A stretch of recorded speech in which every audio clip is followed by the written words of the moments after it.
Good morning. The Dodgers won another blowout in New York City over the Mets. This one was 10-2 in the end of Game 4. The best of 7 NLCS is now at 3 games for the Dodgers to 1 game for the New York Mets. If the Dodgers win tonight, they are going to the World Series. That's what's in. Welcome to Dodger Blue Dream Daily. I'm Richard Parks III, and it's hard to pick one thing that's going right. Yoshinobu Yamamoto had a great start. Mookie Betts had his best game of the postseason so far. Our bullpen held the Mets lineup at bay, and we had contributions from up and down offensively. Let's recap a game where it seems like everything went right for the Dodgers and every opportunity was taken advantage of. And conversely, for the New York Mets, although there were plenty of opportunities, nothing worked out. And the television broadcast got to do the thing where they show the close-ups of all the fans with their head in their hands and crying. And the fans that have not hit the exits covered up their eyes. And I feel sorry for you guys, but the Dodgers are cooking.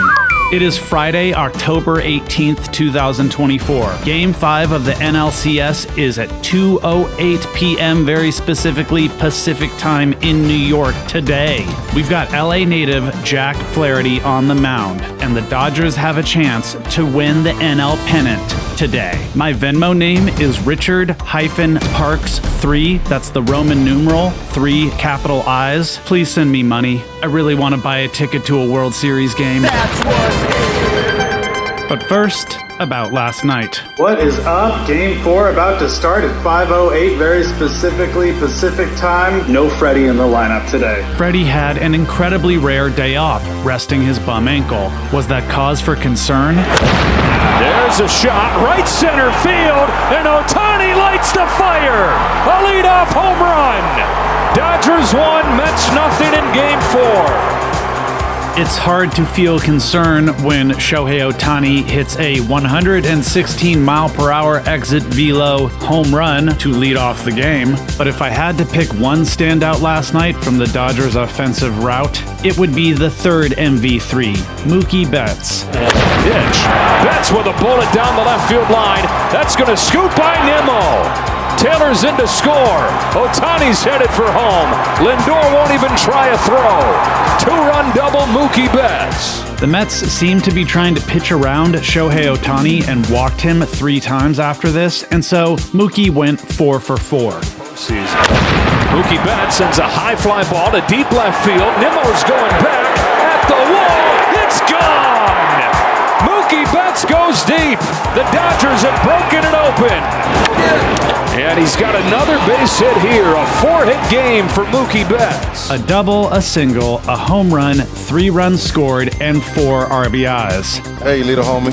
And even Big Papi wants us to close this one out I got a question for you. so that he can take the weekend off. Tomorrow, how you guys gonna beat the Mets? Because I really need some day off, bro. I don't know, man. We know that they're going to come back. Come on, little homie. Keep it going. Speaking of the little homies, shout out to the other short king from the Dodgers who was getting it done last night, Yoshinobu Yamamoto, who had a very solid start. He dealt with a lot of traffic on the base paths, but he didn't let those runners come in. We won this game 10-2, and that's on top of the 4 shutout wins we've had already this postseason, including 2 against the Mets, who are 0 for 17 with runners on in games 1, 3, and 4 of this series. And this is unexpectedly good. I mean, going into the post, if you asked me what the Dodgers' weakness was, I would say pitching for sure, especially starting pitching. And starting pitching is what helps you get deep in the postseason. But our bullpen has been as good as it's been all season, and the starters are finding ways to get out of jams, which is the only thing that has given these recent wins some amount of edge, because if you looked at the box score, we're basically cruising through these games.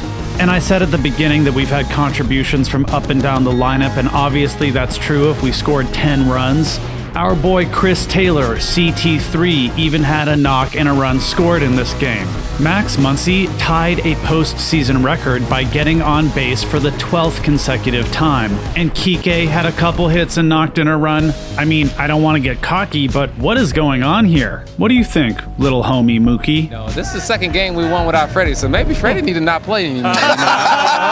Bench him. Funny joke, but Freddie's getting the start today in Game 5 of the National League Championship Series. The Dodgers have a chance, with a win, to guarantee their trip to the World Series this year. And we've got Jack Flaherty on the mound, who's fully rested. You guys are one win away from the World Series and the ball's going in your hand. How's that feeling? It's a lot of fun. You move on from game one and you move forward to this one, and you look forward to it. But is there something inside of you that's like, you know what? This is going to be that big stage, and I'm going to be that starting pitcher for that stage to perform. No, you just take it one game at a time, one day at a time, and you got to stay in the moment, stay present. So that's what it's all about. You seem to be keeping a lot of the emotion inside. Is that something you purposely do to make sure you get ready? It's just the truth of it. The truth of it is, it's just you got to be able to stay in the moment, and you start thinking about all these other things going on, and this other stuff going on the outside, and start getting out of whack. I really like that attitude.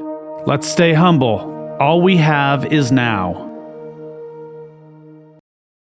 Thank you for listening to Dodger Blue Dream Daily. I'm Richard Parks III.